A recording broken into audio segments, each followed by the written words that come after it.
Hey guys, welcome to the podcast. This is the PitMaster Secrets podcast. This is Frank Cox talking to you. I got Johnny Briquette in the studio today. I'm very excited for this.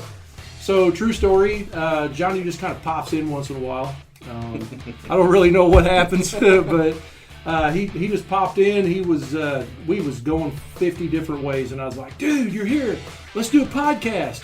And so, anyway, Scott jumped in the old, what do you call your car, Scott?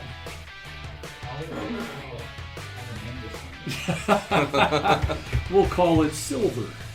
Jumped in Silver and ran all the way down here to get everything set up. And so, believe it or not, he jammed out and got this podcast studio where it at least looked good on camera.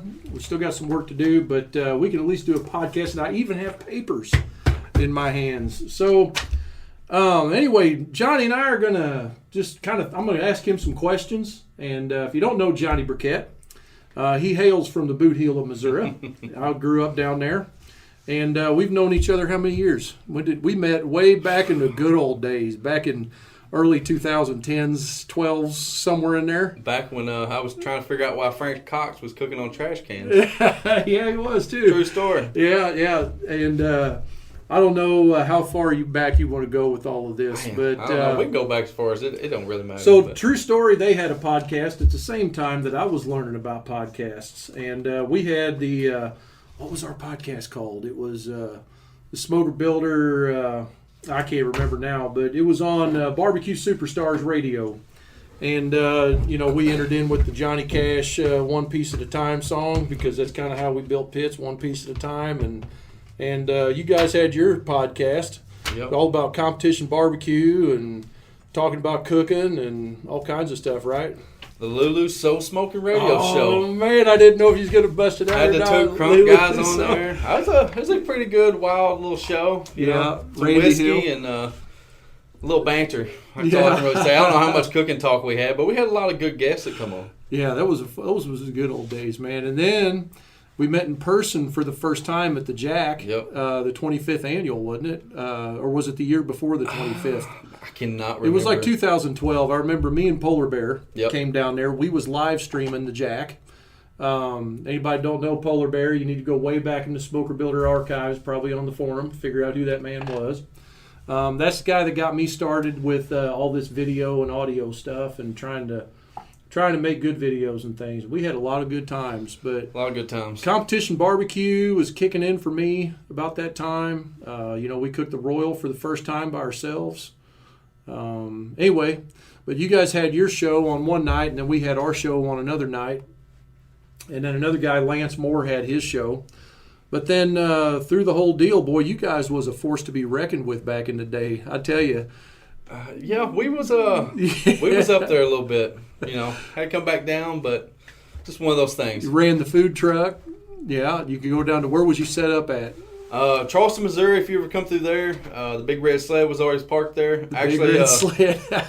It was parked there on, I can't remember what the street name was, but it was on there on Vines. But there's a Family Dollar there now. Yeah. They seen the real estate market once we moved in. They seen the potential of that corner. So right. They moved in and they're there. And you had a national audience coming through there. Correct. Them truckers knew who you was. Yep. And I still have people call today, actually. They come down I-55. Hey, man, you open. Run a CB on 55 over in Matthews.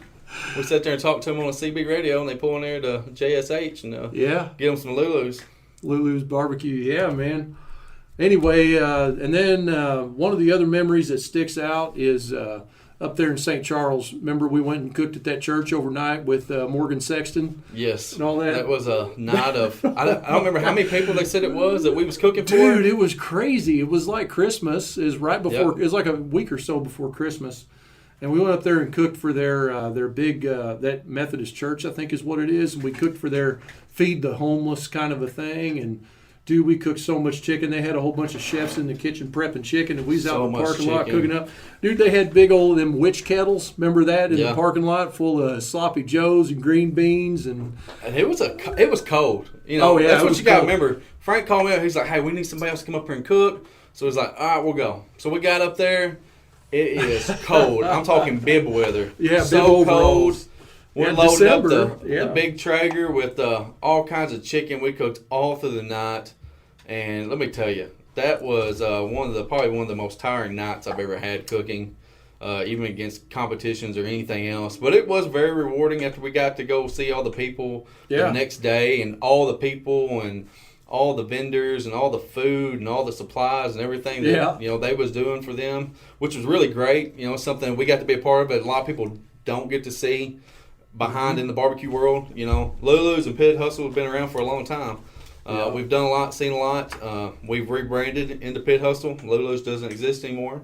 So, that's where we're at today, doing some different things, some new things, and kind of going forward, taking old experiences and moving them into new experiences towards the future of barbecue. Yeah.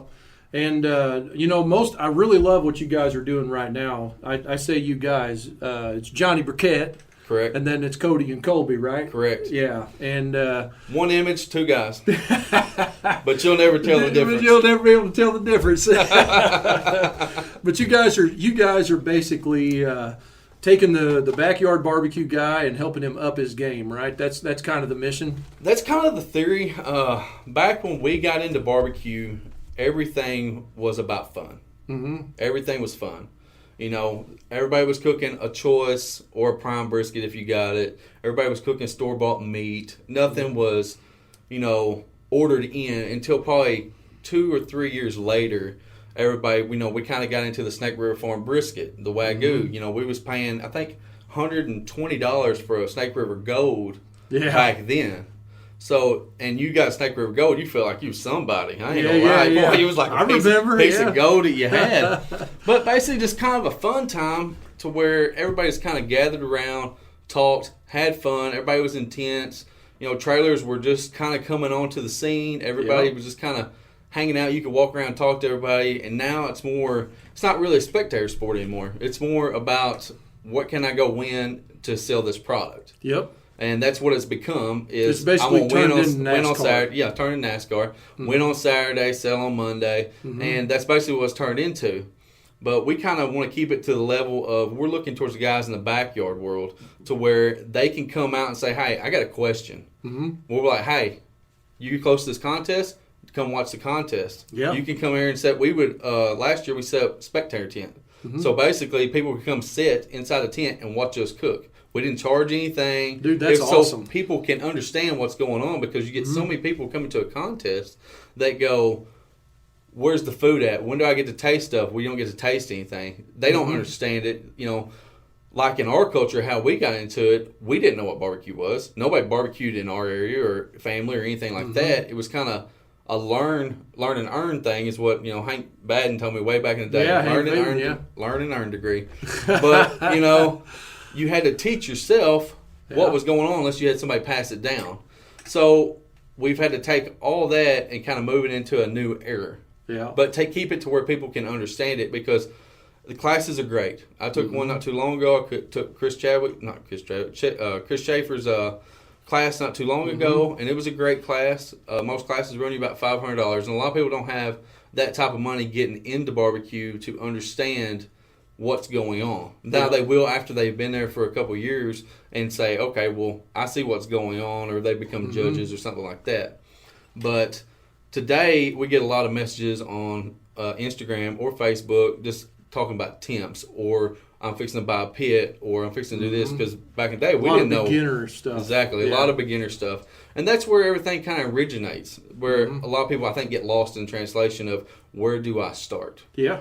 And they see these results that everybody are getting, and they try to duplicate that, but there's really nothing out there to help them, like, this is how you start a fire, this is how you run a fire, this is what you're looking for the quality of the product that you're pulling in there. At this temp, cook for this finish temp, stuff like that. Just real good basic information, right? Just somebody they can relate to. That's who Johnny is. Johnny's somebody that you can relate to. There's a little bit of Johnny in all of us. He's got a little bit of ego. He's got a little bit of, knowledge. He's got a little bit of this and that, but everything comes together, and that's always something. If you're not learning in this world, then you're not achieving the goals that you're going to want to. I can say, take this microphone and move it over there and talk into it, and you can do that. but it takes time to learn how to move that microphone over there and do it correctly. To get the same result. To get the same result every time. And that's what barbecue is getting the same result every time, no matter how you want to do it. And I think people's lost the translation of barbecue. There's no right way to do it. Mm-hmm. It's just your way. When we started out, I started out with a mopping sauce. Mm-hmm. So when I cooked ribs, I would mop the ribs. I didn't like it. Mm-hmm. So I went to spray them.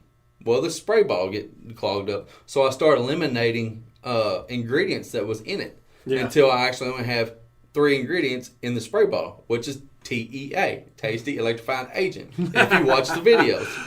I saw that the other day. We've been using it for the past 12 years. I remember it was a black spray bottle, had XXX on it. Yep. Now it says T. Yep, this says T on it. So, it's the things that you've learned in the beginning you have to learn on your own. Yeah. It's not, you can take a timeline, you can take recipes, you can take seasonings, you can take whatever, but you have to make it your own. Yep. Just kind of like with your with the barrel you built for us. Mm-hmm. I have to take it and make it my own. Yep. I have to learn. I have to make it better. It's going to do a certain job. Mm-hmm. But to make it do a better job, I have to learn everything about it. Yeah, you got to practice. Cook some more. Just kind of find your way through it. Figure it out for yourself. Correct. And I think a lot of people, they want I say in this day and time, everybody wants to pay the money and get the trailer, get the cooker. Yeah, they want to skip the beginning. They want the hard knocks. They want to skip all that and try to go straight to it. And a lot of people will. Some will do it. There's people that go to judging classes and they'll be in there for a year learning judging classes and then go, hey, I want to compete. Mm-hmm. And then they'll go take 2 or 3 classes and come out and they'll be like, hey, I just won a championship. That's great. I have nothing against all that. But a lot of us had to learn from the bottom and come up and go, hey, it took me so many times to win something or to get there. Every time we go to a contest, it's always, do we go to win or do you go to have fun? Everybody's there to win and have fun because once you win, you're having a whole lot more fun. Yeah. Nobody wants to come compete at a contest and pay $1,000 and go home 25 out of 26 teams because that's just, downheartening because you don't want to go spend the money.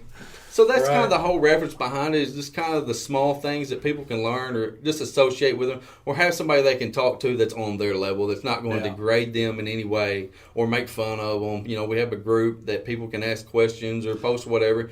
And like I said, even in the beginning, my food was not great. Mm-hmm. It wasn't great. It's just point being, when you start cooking barbecue, it's going to be crap. No matter if you think it's the best thing in the world and you believe it is, it isn't. Until you don't know what good is until you had great. Yeah. And I can honestly say that. I had great one time back in the day when Donnie Bray was on the circuit, Warren County Pork Choppers. Yep. I ate that man's food one time at a class that he was putting on, and I'm telling you what, we were using the same ingredients. It's the same old thing that everybody had been using at that time. Cimarron Dock, Smoking Guns Hot, but them ribs, I tell you what, they had a whole different. It's all different thing. It's all in the experience thing. Yeah. And people always think it's the beginning of the cook, and that was the same way. Mm-hmm. I was thinking the beginning of cook, that's where I'm going to win this contest, but it's not. You're going to win the contest in the last 15 minutes. Yeah, that's true. That's the truth. It really that's where his flavor hit. Yeah, either you can take 15 something minutes. that's underdone or overdone, and you can turn it back or move it forward, whatever you want to do before it goes in that box. Heck yeah. So that's just a lot of questions, a lot of different topics all right there in one. But that's the general of everything. So. We'll see what happens now. So real quick, Johnny, PitHustle. They got a group. That's where you can find Johnny.